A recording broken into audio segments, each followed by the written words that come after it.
से आपके बीच अपनी हाजिरी लगाने आया।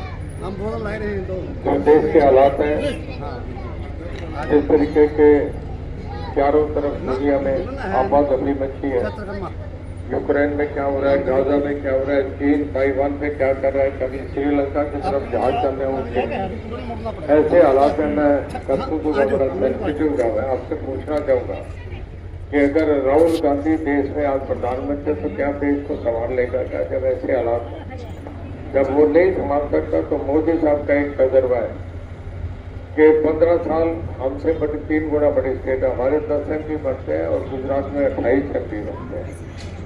15 साल वहाँ के मुख्यमंत्री रहे, 10 साल देश के प्रधानमंत्री थे।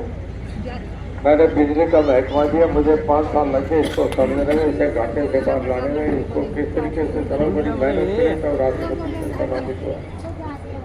एक आदमी को जिसको तजर्बा ही नहीं, आपके किसी आदमी को कहते हैं खेतड़ का थर्मल प्लांट चला दो तो आप नहीं चला सकते, इंजीनियर चलाएंगे। किसी आदमी से कह दो हवाई जहाज उड़ा दे तो मैं नहीं उड़ा सकता।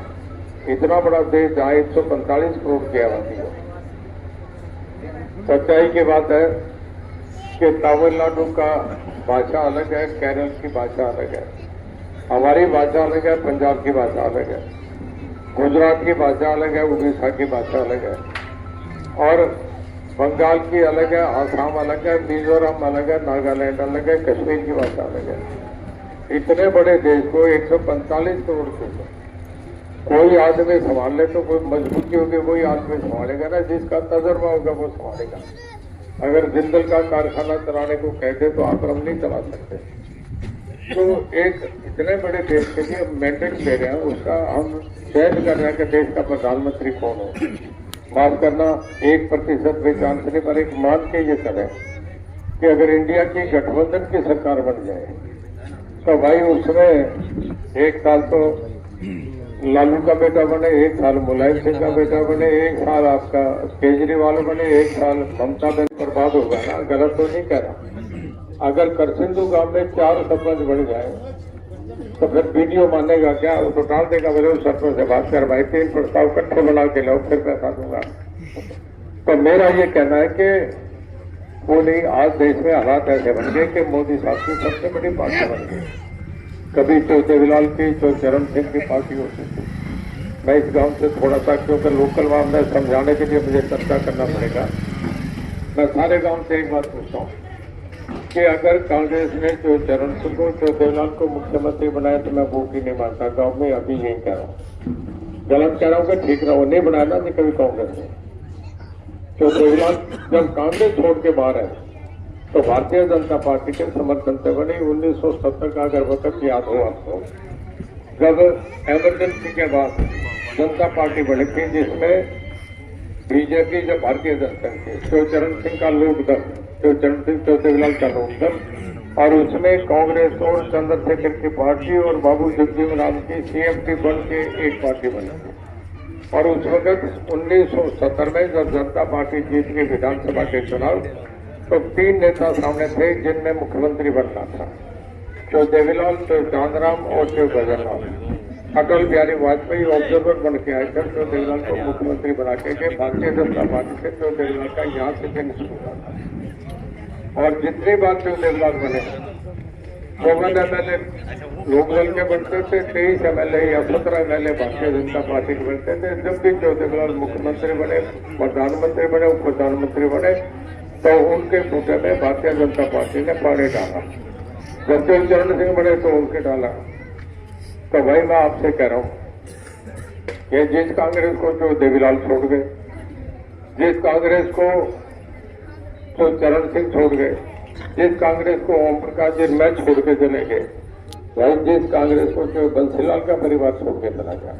और मैं अभी रिसेंटली बता रहा हूं, जो अभी महीने 20 दिन की घटना है, जो कांग्रेस चौधरी सर छोटूराम, हमारे इतने वाइस लीडर हैं जितने तो देवीलाल है, सर छोटूराम के दोते को कांग्रेस टिकट नहीं दे तो मैं गलत कह रहा हूँ। तो हुआ ना तो अभी भी कर रहा है। और जो बंसीलाल के पोते को टिकट नहीं दे तो भाई उस कांग्रेस से तुम जब भी क्यों डाल रहे हो? मैं गलत कह रहा हूँ कि सिंधु वाले सुन लो, गलत कह रहा हूँ तो मेरी बात मोड़ो। न कांग्रेस ने कहा मुझे टिकट नहीं दिया, मैं कांग्रेस में था, मुझे टिकट नहीं दिया, मैं बाहर आ गया, इंडिपेंडेंट खड़ा हुआ, 25,000 से जीता, सबकी जमानतें कर। और मुझे उस वक्त भाई चौधरी लाल का बेटा हूँ, ये काम तो नहीं कर सकता, टिकट ना मिले जीत के फिर कांग्रेस की टिकट पे जाके करा जाए, फिर मुझे भी शर्म आती कि ये काम कैसे करूँ। मुझे भारतीय जनता पार्टी का रणजीत सिंह, हमें इज्जत है कि मैं उनके साथ गया, मुझे उन्होंने मंत्री बनाया। अब पिछले दिनों जब नायब सिंह सैनी बने, हम 10 जेजेपी के बने थे, 7 इंडिपेंडेंट थे, 17 एमएलए थे, 17 में एक को मंत्री बनाए, रणजीत सिंह को बनाए, और वही देश का प्रधानमंत्री टिकट बांटे, और 400 में एक रणजीत सिंह को दे के चौधरी लाल के बेटे को एक टिकट तो हिसाब से लोकसभा लड़ा हो। तो भाई मुझे बीजेपी के साथ रहना चाहिए कि कांग्रेस के साथ रहना चाहिए? अब अगली बात आ जाओ, थोड़ा सा अब दिल तगड़ा रखना। मैं एक बात कह रहा हूँ, जिस वक्त चौधरी लाल चुनाव लड़ रहे थे लोकसभा का, 89 में जब उप प्रधानमंत्री थे, पहले तो बने, तब स्पीकर से भी बने, फिर उसके बाद बने, फिर एक महम कांड आ गया था।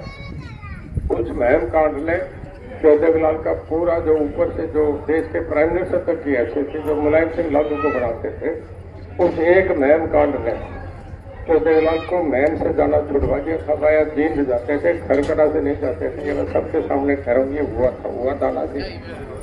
और उस महम कांड का सबसे बड़ा जो ग्रीन ब्रिगेड थी ना, जिसने पूछ कर चांदी बस्ती में गोलियां चलाई, और उससे चौधरी लाल को इस्तीफा देना पड़ा। और उसके बाद लालू मुलायम छोड़ के एक मंडल कमीशन चालू है, चौधरी लाल डिसोज से, ओम प्रकाश डिसोज से। ये मेरी बात गलत है तो बता दो गाँव के बैठा। और भाई जिस दिन चौधरी लाल हुड्डा से हार गए थे, मैं कचंदू गांव में पूछ रहा हूँ, यहाँ तो 60 साल से ऊपर क्या थे बता दें, वो दिन तुमने रात को रोटी नहीं खाई थी।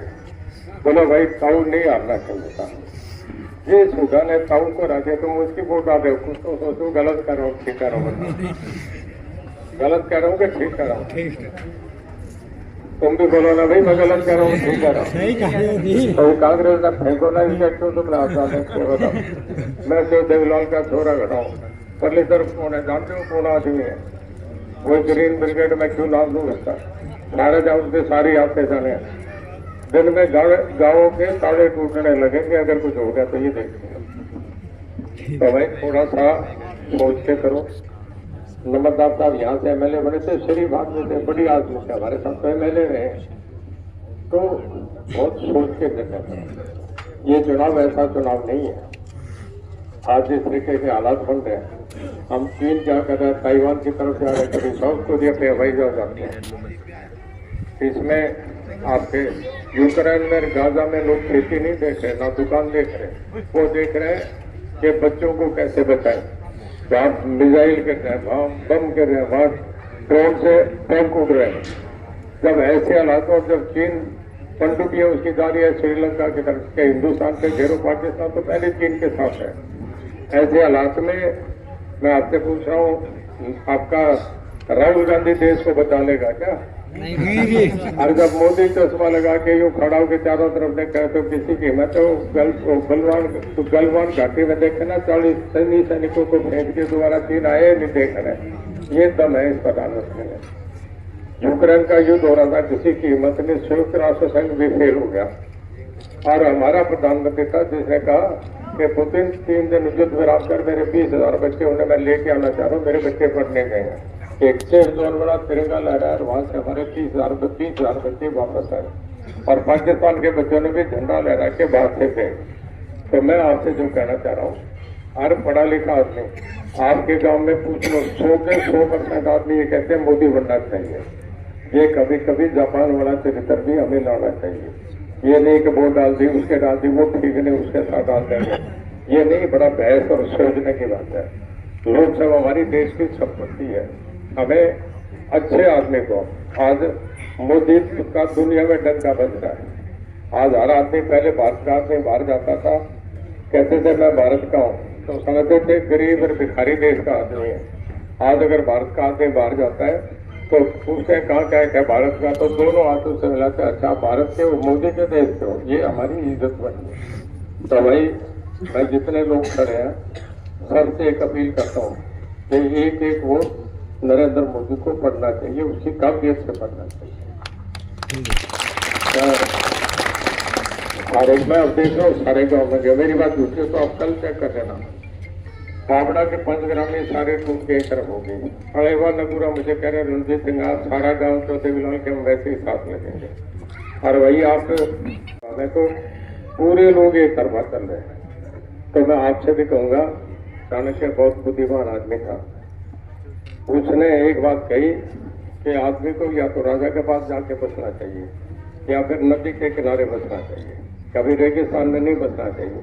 देश बदल गया, 145 करोड़ मोदी मोदी हो रहे हैं सारे, तो भाई सारे बदल गए तो तुम भी बदल लो, राज से उठे हो तो राज में आ जाओ, लाइन में आ जाओ। हाँ मैं वो कह रहा हूँ, राज में रहो। चलो बहुत बढ़िया जी, करसन तो कर देगा तो चारों तरफ रुकना पड़ेगा भाई, हरे गाँव का तो हो रहा है। आप आज देखो उम्र का भी बदल गया, छोटा उम्र का भी बदल गया, सारे गांव में बुला बुला के कहना रणजीत सिंह साथ ले। तो भाई थोड़ा सा देख के करियो, जो देवलाल का बेटा हूँ ठीक ठाक छवि है, गलत तो नहीं है ना? ठीक है जी, मैं वही करके कह रहा हूँ, एक तरफा होके वोट डालो, मेरी भी इज्जत बने। कल अगर मैं जीत के जाता हूँ और ये हमारे वाला जो बगड़ है ना, ये मेरी तरफ पीछे खड़ा हो गया, तो दिल्ली वाले भी मानेंगे भाई रणजीत सिंह को जरा और हिम्मत करो, इसको आगे बढ़ाओ। ये एक तजर्बा करा उन्होंने कि भाई ये हमारे वाले घूम सकते हैं कि तो घुमाने के लिए मुझे आगे कराया, जरा देखिए थोड़ा सोच के।